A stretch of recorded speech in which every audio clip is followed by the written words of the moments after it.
memories bring back you. Nos visita Diego Bengoa, ¿cómo estás? Bienvenido. Hola, Caro, un gusto estar acá. Bueno, hace mucho que no te veía. Sí, hacía mucho que no te Realmente, veía. así que vamos a aprovechar este momento para hablar un ratito, ¿te parece? Bueno, sí, un placer. Bueno, quiero comenzar preguntándote cómo te encuentra, estamos comenzando el 2022, pero ¿cómo te encuentra este año? Vos a fines del 2021 hiciste de manera pública a través de Facebook, vos en las redes sociales sos muy activo para expresarte y para expresar lo que pensás, más allá de la gráfica que hace 16 años, si no me equivoco, Sí, ¿estás en gráfica? 17 por ahí. Donde sentías que venías llevando una forma de expresarte que era con un formato muy duro, muy rígido, muy formal, incluso en cuestiones por ahí que no tienen que ver con lo periodístico. Claro. ¿Cómo te encuentra Muy del ese lenguaje... al actual? Sí, muy del formato de diario, ¿no? Al escribir en diario te acostumbras a eso y entré en crisis, digamos. No me gusta esa forma ya de escribir que me parece que es como hasta lejana de los que te van a leer. ¿Pero alguien te lo hizo notar o vos empezaste a leerte y a mirarte para adentro y decir... Sí, fue, si bien lo conté a fines del 2021, coincidió con el inicio de la pandemia. El inicio de la pandemia, que justo cumplí 40 años, bueno, entré en crisis, la verdad. Sobre todo en lo profesional.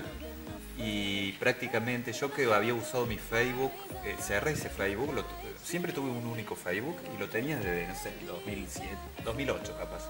Y siempre lo usé casi como mi diario periodístico, digo, ¿no? De escribir mucho, de escribir seguido, de casi siempre dar mis puntos de vista. Y en el 2020 dejé de hacerlo, no me sentí... Por un lado me sentía muy expuesto, que antes a lo mejor no me había sentido o no me importaba o me gustaba. Me pareció que no iba más y no me encontraba en esa escritura. Quizás no tanto con el mensaje, sino con la escritura, con la manera de narrar, de contar. Y dejé de escribir, empecé a escribir muy poquito. Durante 2020, 2021 casi no escribía y a fines de 2021 decidí cerrarlo, pero mala mía, porque enseguida me di cuenta que siendo periodista el Facebook lo necesitas. Hasta el mismo día, me acuerdo haberlo cerrado un día, el otro día voy a un supermercado, me encuentro con una vecinalista que me dice que me buscó en Facebook, no me encontraba, y me quería pasar una carta de un texto que habían armado en un centro vecinal. Y dije, Pero aparte es lo más accesible sí, que tiene es la lo más gente, accesible. ¿no? Para el contacto Mucho con los más que medios. Instagram, incluso. Entonces dije, no, tengo que tener, y ahí lo armé enseguida uno, pero en el que decidí tener de contacto a gente que realmente aprecio, gente que quiero o a gente con la que tengo buena onda, y también usarlo ya, no escribo tanto ahí, pero ahí dije, voy a escribir realmente como quiero escribir ahora y ya no con ese lenguaje tan duro, ese formato que yo lo veo como lejano al pueblo, y también tiene que ver con una reconfiguración como periodista. Creo que nosotros, muchos periodistas, quizás a veces hablamos como desde un lugar lejano, no sintiéndonos parte de eso. Cuando hablamos de la inflación, cuando hablamos de todo, a veces pareciera que nosotros... Cruzamos la vereda para hablar de eso y somos parte de esa realidad. Yo tenía un gran mambo porque siempre tuve como premisa, como eje, mi paradigma era la supuesta objetividad.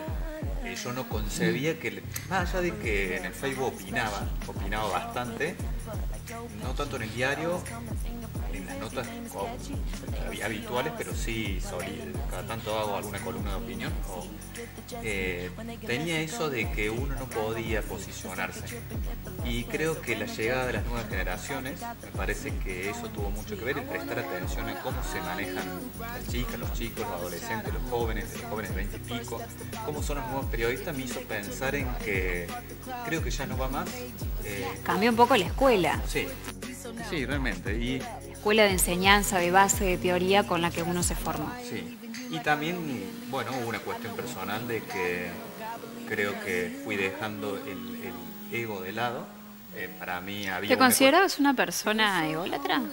Sí, había algo de mí que pasaba por el ego, que no significa que no sea sincero, no es que armaba ahí a ver para quedar bien, pero siempre tenía una cuestión también media ahí del ego, que yo lo siento que está bastante vinculado al mundo de los medios de comunicación en general, y me parece que me desprendí bastante de eso, y eso también me hace escribir de otra forma o buscar otras formas de ejercer el periodismo. ¿Te corres del lugar de ser políticamente correcto? Cuando una persona es pública o se expone, Sí. En cierta forma tiende a ser siempre políticamente correcto, porque uno nunca sabe quién te está viendo o leyendo, y no por ser importante o famoso, sino porque en ciertas cuestiones uno es referente, uno tiene que abordar determinados temas que después Sí. no podés hacer cualquier. Uno trata en la vida de ser políticamente correcto, a lo mejor por imposición o por mandato, Sí. que es lo Sí, que quizás corresponde. soy bastante políticamente correcto, pero eso no es algo falso o simulado, porque yo por lo general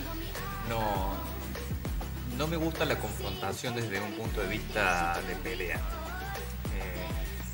Hice en su momento, sobre todo en los primeros años de periodismo, hice algunas notas amarillas que me fui dando cuenta con el tiempo. Yo empecé en el diario Puntal y primero cubrí tribunales, y ahí me pasó de, por ejemplo, seguir el caso Mariela Besonar desde el Vamos, y me ha pasado de ver alguna nota de ese entonces y considerar que la había hecho muy amarilla. Creo que típico también de un periodismo, sobre todo porteño o de las grandes ciudades, que a veces no se fijan tanto en qué dolor puede generar en la familia de la víctima y demás. Eso me parece que ya no hace rato que no caigo en eso, que era medio inconsciente, ¿no? Era medio parte de una escuela, ¿no? De una Claro. escuela de periodismo. Y no me gusta nada de eso, no me gusta tampoco que se me pelea. A mí mucha gente me decía que en mi Facebook, bueno, había mucho debate, pero debate a veces Interesante, violento. rico. Sí, pero también violento. Había gente que se bardeaba mucho y yo realmente nunca disfruté de eso. A mí varias veces me decían, a vos te gusta el quilombo, te gusta el puterío, y a mí no me gustaba, y tampoco sabía cómo intervenir ante esas situaciones, porque hasta qué punto podía censurar o no. Me acuerdo de haber eliminado a un compañero de la primaria porque le escribió a una chica que escribió en mi posteo, le dijo algo así como que te mereces que te lleven los militares o algo así. Pero eran cuestiones extremas donde yo intervenía. Y me costaba lidiar con eso porque, si bien me gusta el debate o el intercambio de ideas, a mí no me gusta la pelea, digamos, lo violento. Entonces, se puede confundir con políticamente correcto, pero yo no me siento cómodo generando... O sea, soy políticamente correcto porque soy así, digamos, me gusta más lo pacífico. Es por parte, así decirlo. es parte de vos. Sí. Quienes te han visto trabajar, siempre estás con la libretita, con tu lapicera. ¿Qué no puede faltar, además de la libreta y la lapicera, en el bolso de Diego Bengoa? Claro, eso porque, bueno, trabajar en un diario.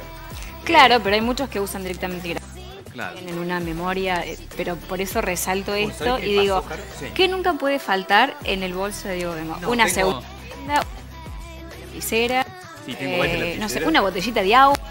Sí, agua ¿Qué también. nunca- ah, mira. Pero sí, tengo varias lapiceras y tengo un cuaderno. ¿Qué más tengo? Ahora tengo alcohol en gel hace rato. Y poco más. Siempre también llevo algún alfajor o un turrón o algo porque como Bien. mucho. Me gusta comer alfajores, me gusta comer turrones, así o no sé, a terminar una nota, por ejemplo, eso también suelo tener. Tenés tus mañas Pero sí, también. pero me pasó... Y te vas al costadito a comer el alfajor. Esto del cuadernito que vos decís es como empecé a trabajar en el Puntal y me mandaron a cubrir tribunales, me mandaron a los juicios, que yo no tenía ni idea de nada, no sabía qué es lo que hace un fiscal de cámara, cómo era, nada. Realmente le descubrí un mundo nuevo y no te dejaban entrar con grabadores, que en ese momento nada de celulares, era el año 2005. ¿Que era no sé, todavía tenía un Nokia, en la lo tenía. cassette o había algunos Sí, digitales? Claro, había de cassette cuando empecé. Pero no te dejaban entrar con grabadores. Entonces no te quedaba otra que escribir. Eso te da también una habilidad muy grande. Te enriquece mucho Sí, tenés que aprender a Sí. conceptualizar palabras ejes, o sea... Sí. Pero el celular es tremendo porque ahora que grabo todo, me pasa que si bien suelo tomar nota, porque también el tomar nota, Caro, para nosotros que trabajamos en el diario, para que trabajamos en un diario, te ahorra muchísimo tiempo. Si yo voy a una conferencia, yo pongo un grabador por las dudas, pero si logro escribir lo esencial, después no escucho la grabación. Claro, pones... Sí. Bueno, después Claro. demás. Muchas Pero veces es bueno, difícil porque si hay cuestiones técnicas o números o un médico que habla de cosas medias... sí, o cuando no se les entienden bien a la hora de mencionar un nombre o algo, Sí. por ahí uno le pifia, pero Sí. sí ayuda un montón Sí. tener Conservadora, los vos, apuntes, también los apuntes. de los apuntes. Sí. Bueno, empezaste siendo periodista, digamos, cuando No inicia, estudié periodismo. claro, no era tu objetivo cuando saliste de la secundaria. Siempre fue Vos mi estudiar vocación, otra claro, cosa. realmente fue mi vocación, pero desde chico, toda la gente que me conoce desde chiquito, me recuerda hasta me cuenta anécdotas porque yo desde muy pequeño andaba jugando al noticiero. De hecho tenía un amigo que ahora trabaja en Telefe Córdoba en la parte es técnico, creo que está en las cámaras y demás, con los que hacíamos noticiero. Nosotros dos teníamos noticiero en el juego, ¿no? En vez de jugar al fútbol, jugábamos noticiero. Y siempre me gustó, pero toda mi familia me decía... ¿Vos sabés que todo el mundo adulto me decía que me iba a morir de hambre? Bueno, los profesores cuando inicias la carrera también te... ¿Ah, sí? Y por eso no estudié comunicación y primero, apenas terminé la secundaria, estudié unos meses de abogacía. Dejé, pero creo que dejé porque estaba en un mal momento de mi vida, porque me significó un duelo muy grande terminar la secundaria. Me acuerdo que ¿En qué colegio cursaste? en Nacional. No podía creer el que no volvías nunca más a disfrutar del aula y de tus compañeros, Que eso de tus te- compañeros. Sos grande, porque cuando tenés tener 20 y ya cuando te vas alejando y tomás conciencia de decir, no me quiero dejar, no quiero lo que viene. Claro, sí, y encima pasé a estudiar en una universidad que era a distancia, porque abogacía es a distancia, y dejé rápidamente y después empecé en la Universidad Nacional, contador público que nunca me gustó. Nunca me Nada gustó. que ver. Era como nada que ver realmente. El otro día hablaba con un compañero, con un chico que había hecho algunas materias, y me decía, ¿quién a los 18 años sabe qué quiere? Es verdad, porque uno además a los 18 está cruzado por un montón de cuestiones emocionales, de no saber dónde está plantado en la vida. No es tan fácil elegir una carrera. Pero en contador me iba muy mal, porque siempre fui muy malo para los números. Claramente no era lo que tenía que haber estudiado, porque a mí en la secundaria y en la primaria me iba muy bien en todo lo que era redacción, narración y eso, en lengua, literatura. Y me pasé a administración en la misma Universidad Nacional. No perdí casi ninguna materia porque los primeros 2 o 3 años son casi iguales. Y en administración me empezó a ir bien porque era mucha teoría. Era mucho escribir, mucha teoría. Si bien son parecidas, hay una bastante... ¿Y en qué momento dejé- pegaste ese salto? Y empecé De a ahí- trabajar. Sí, empecé a trabajar en el Puntal y me quedaban 6 materias para recibirme de licenciado en administración. Nunca más fui a la universidad, nunca más volví. ¿Colgaste los guantes? ¿Te arrepentís de eso? Sí, mucho.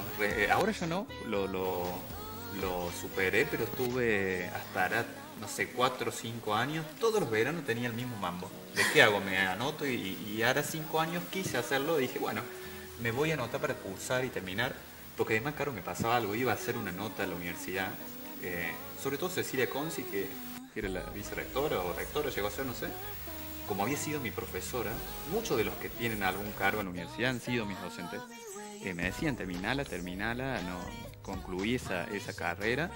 Y dije, bueno, voy a intentar, y no, las 6 de esas materias que tenía se me iban a 15 por los cambios de planes. Y ahí dije, no. Y ya lo solté. No sos de esas personas que necesitan terminar algo que empiezan, ¿o sí? En todos los aspectos de la vida. No, la vida me llevó a eso. Durante mucho tiempo me significó una cosa media fea porque sentí que fui muchos años fue un sacrificio hacer una carrera universitaria y mucho de ir, ¿no? Ir hasta allá, cursar muchas horas de estudio, rendí 41 finales. El otro día lo tengo bien presente porque el otro día me junté con un chico que iba conmigo, Juan Conti se llama, y hablamos de esta situación. Y después me di cuenta con el tiempo que me había servido mucho, por más que no era comunicación, el paso por la universidad me sirvió muchísimo porque, bueno, todo desde la compresión de textos a estudiar, bueno, estudié historia de Argentina, ahí estudié sociología, filosofía. No, el periodismo, la comunicación, toda la información es bienvenida, Claro. porque nunca sabes de qué te puede Sí. tocar una nota o a quién Sí, entrevistar. me di cuenta que me había formado mucho más que lo que me hubiese dado la salida del colegio secundario. ¿En qué momento fue decir, bueno, entro a Puntal y encima te tocó tribunales, o sea, por ahí uno... Tuve mucha suerte para entrar al Puntal porque yo era un año... Pero tomaste la iniciativa. No, me empujaron a esa situación. Siento que era lo que tenía que hacer porque era lo que me había gustado siempre. Una chica que es la hija de quien era en ese momento director de Puntal, Ignacio Toribio, que falleció hace unos años. Iba a la escuela con mi hermano Mariano, es Sofía Toribio, una chica que es artista, pintora, muy conocida de la ciudad. Y Sofía me decía, vos tenés que ir a hablar con mi viejo. Y yo le digo, pero no. Por eso realmente yo le debo mucho a ella, porque ella fue la que, te diría que hasta me empujó. Ella y mi hermano me decían, vos tenés que ir. Y le digo, lo que pasa es que yo no tengo que mostrar, porque estoy estudiando una carrera acá en acá. Bueno, fui a hablar con Ignacio Toribio. Ignacio me dijo, pero no tenés nada para mostrarme, porque no tenía currículum, claro. No te estudié otra cosa. Y me dice, bueno, te propongo que escribas 3 notas, que hagas 3 notas y mándamela. Hice 3 notas y no me avisaron, fue muy loco eso. Yo las habré hecho, no sé, en febrero, porque me acuerdo perfecto que fue el 20 de marzo. ¿Y sobre qué 20 de escribís? marzo de 2005 salió mi primer nota. Para escribir tus primeras Muy 3 sociales. notas. Me parece que había hablado de cómo se conocían parejas a través del chat, en ese momento, que no sé qué chat habrá sido. Messenger. Sí, capaz que sí. Y eran notas así bastante de sociedad, ¿no? Notas de color. Y me publicaron la primera nota sin avisarme. Yo un día entrando al Puntal por la web, me encuentro con mi nota y ahí entré. Entré a Puntal y estuve 1 año y medio ahí. Y me entero que había una convocatoria en el diario, me entero por los clasificados del diario. No, los clasificados habían publicado un anuncio, hicieron un concurso y en el Puntal estaba muy mal pago, que es una realidad de los medios de comunicación y que siempre han sido así. Y ahí me fui, bueno, entré a través de ese concurso al diario y desde entonces estoy ahí, desde 2006. Quienes te leen, ¿te sentís cómodo puntualmente en alguna columna con algunos temas? Porque quienes te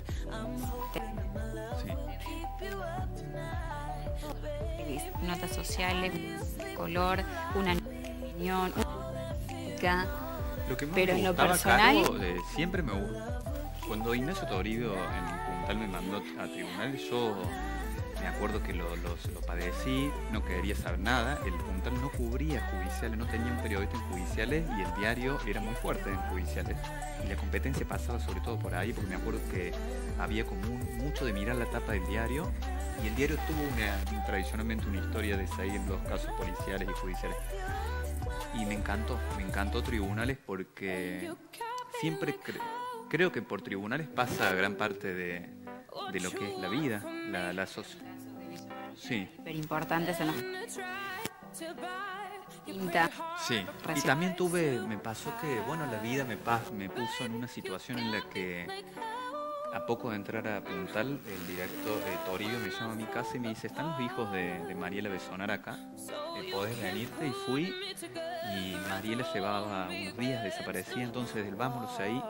Y me apasionó mucho lo judicial. Conocí muchas vidas y conocí mucho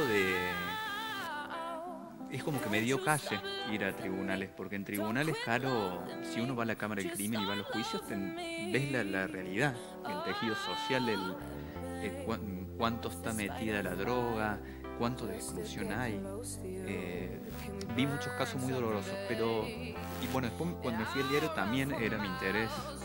Nunca cubrí en el diario judiciales, porque hay un compañero que sigue históricamente, que es Daniel Rocha, pero cada tanto hacía alguna nota y ahora en los últimos años me pasó que no me gusta más. Me gusta más tribunales. Sigo algunos casos porque me quedaron ahí, como el de Mariela Besonar, que no puedo creer que siga desaparecida, pero no me atrae más porque realmente es jodearte con la muerte, con lo más oscuro, con las tristezas.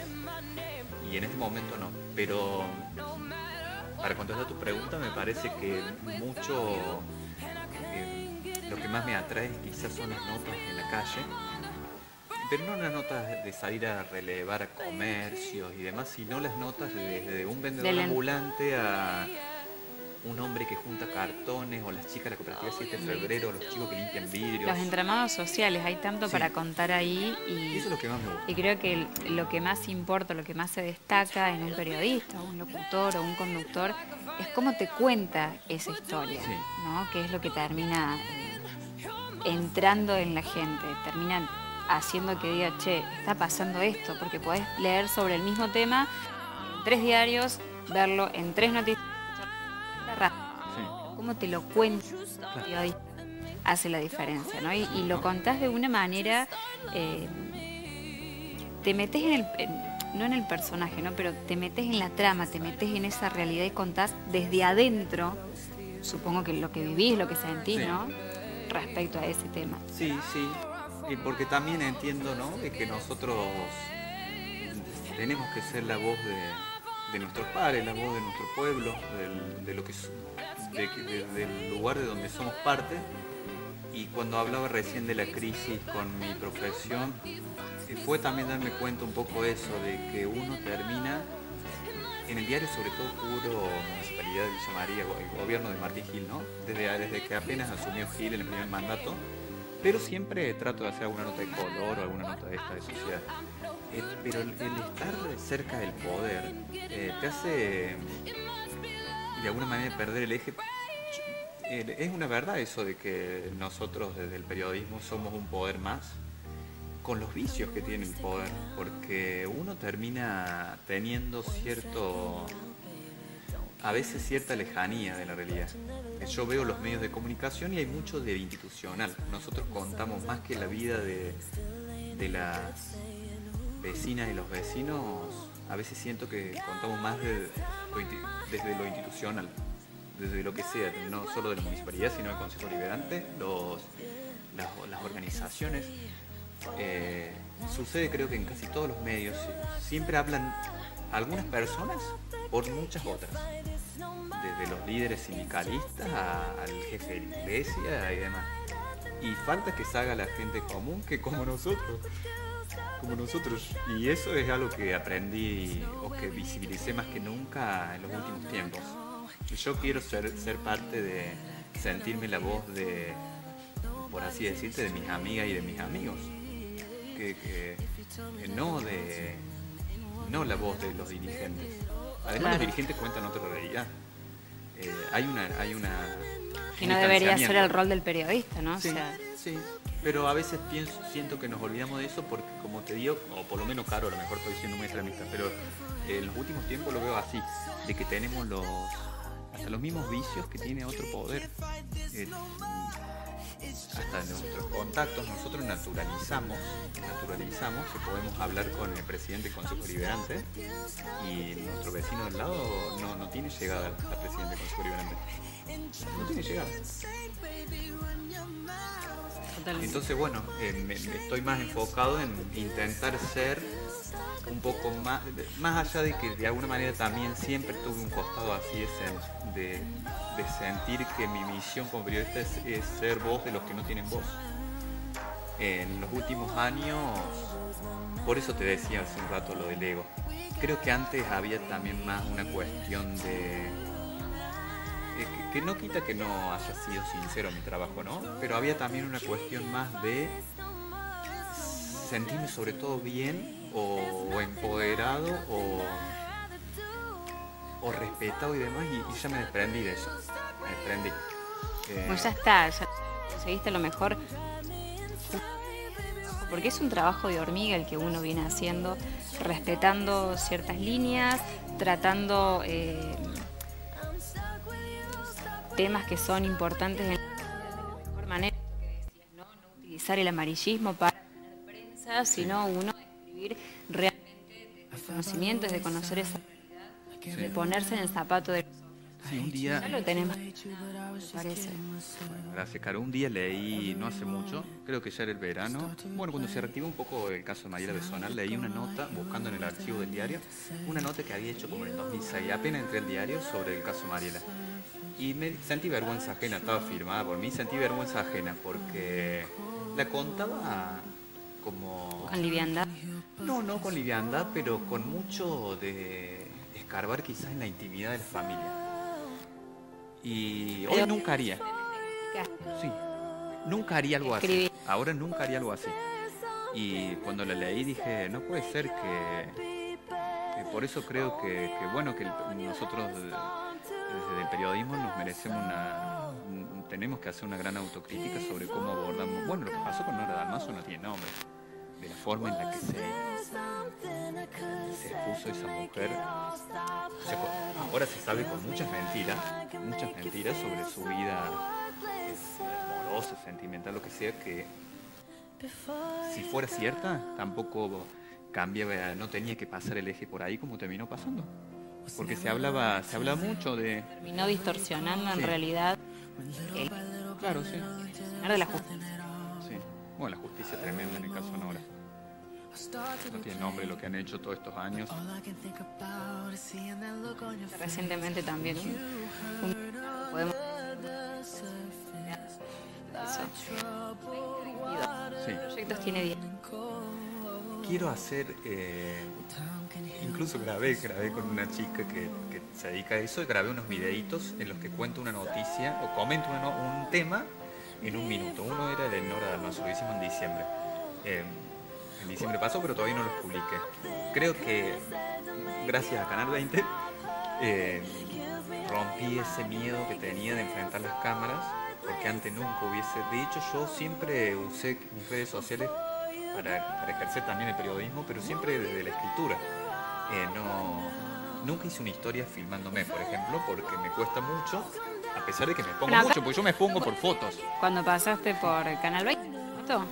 No, te el primer cuente? día, Enrique Díaz, Enrique, sí, se me fue. Wiki, me dicen por allá Sí, mucho. el Quique me decía, yo pensé que te ibas a desmayar, pero se me pasó rápido. Pero bueno, lo mismo ya había venido el año anterior con Leo Roganti, y ahí me di cuenta que ya podía hacer algo audiovisual, y me gustaría irme más ¿Estás hacia trabajando con eso para este año? Sí, me gustaría irme más hacia ese lado, pero siento que tiene que ser breve porque nadie está mucho tiempo viéndote. Bueno, ya nos vamos. Estamos. Bueno, tuviste una incursión antes Muchos años, antes gracias de a la irnos. Lula Díaz. Tuviste incursiones en radio. ¿Actualmente no te gustaría? Hace mucho que no hago radio. Sí, me gustaría, pero la realidad de los medios de comunicación es muy difícil. Yo trabajo en el diario y trabajo en la revista Claves también. Y me parece que ya está, pero en la radio siempre trabajé con Lucía Díaz. En realidad empecé con Hernán Lirio haciendo una columna, que él la bautizó la columna del esdrújulo, porque sí, hizo un juego de palabras y terminó siendo así. Y cuando empecé con Lula Díaz, siguió siendo la columna del esdrújulo. Iba casi todos los días y hablábamos con Lucía sobre los principales temas del día, los comentábamos. Y fue muchos años eso fue en la Centro y también en la 105. Y me fui de ahí cuando se fue Lula. Sí, siempre nos reímos y nos cargamos con la Lula de que éramos un matrimonio. Pero se fue Lula y bueno, nunca más. ¿No está pendiente de vos? No pensé en los últimos años nunca en la radio. No. Quizás porque no vi algún espacio que me gustaría estar en la Tecnoteca, por ejemplo. Bueno, hay convocatoria abierta en la biblioteca para programas radiales educativos. Sí, pero entiendo, como es una radio pública, que me parece perfecto y no hay publicidad y demás, a esta altura ya no hago nada gratis. A esta altura de mi vida no hago nada, entonces no puedo. Pero me gusta el estilo de la Tecnoteca, me gusta el lugar quizás. Esto de estar ahí sentado y ver el afuera. Sí. Diego, te agradecemos. No, Antes gracias. de irnos, ¿nos podés hacer un pequeño resumen de tu panorama político para Villa María? Para Villa María. O Bueno, tu- sí. Y más allá de la ciudad, que no escapa bueno, veo un gran distanciamiento de la sociedad hacia la clase política. Me parece que, no sé, desde que ejerzo la profesión, me parece que nunca vi esto, lo que ha pasado en los últimos tiempos. Me parece que a veces realmente creo que están alejados de la realidad, que no hacen una lectura de realidad, no sé si porque no quieren, porque no les conviene o porque no sé, pero creo que tienen una agenda que no es la del pueblo, De la gente.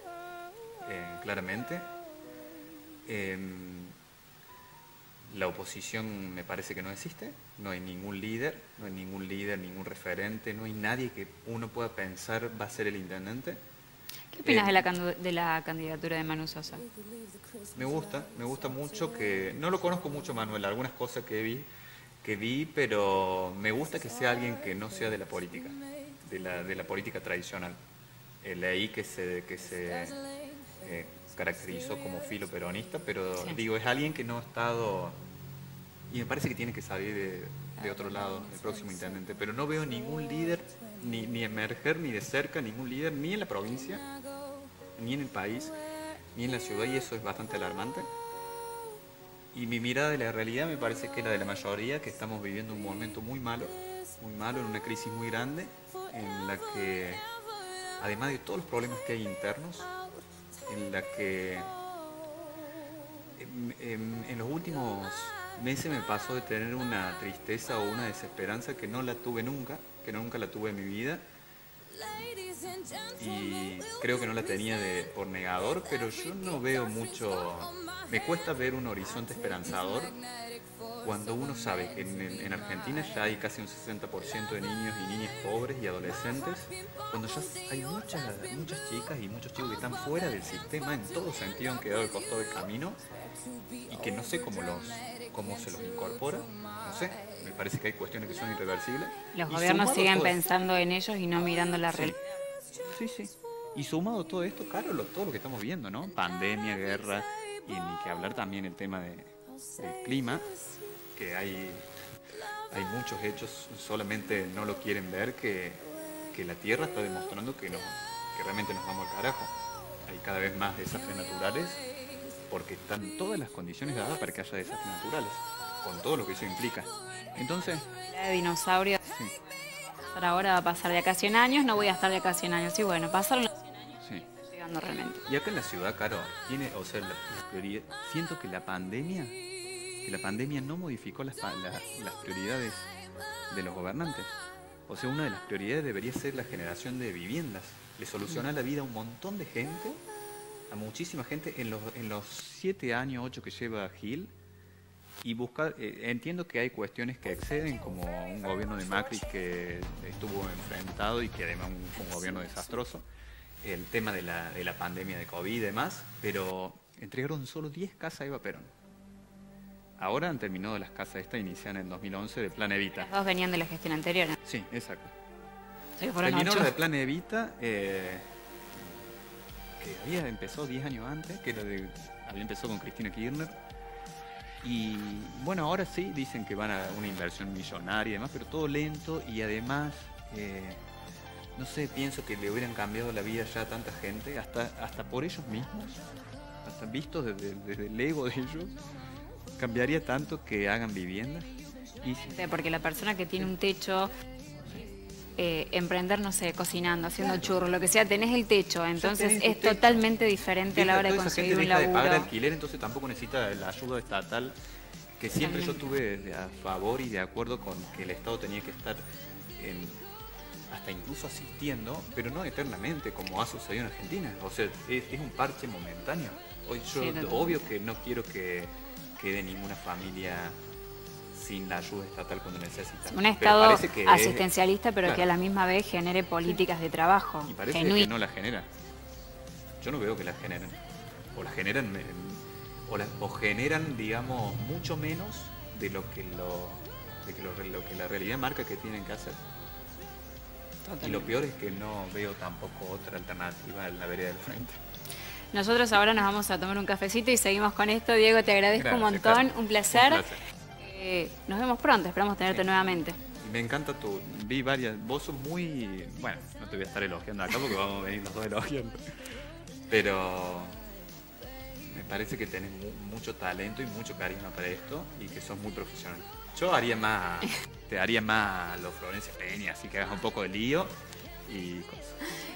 Gracias, un placer. Claro.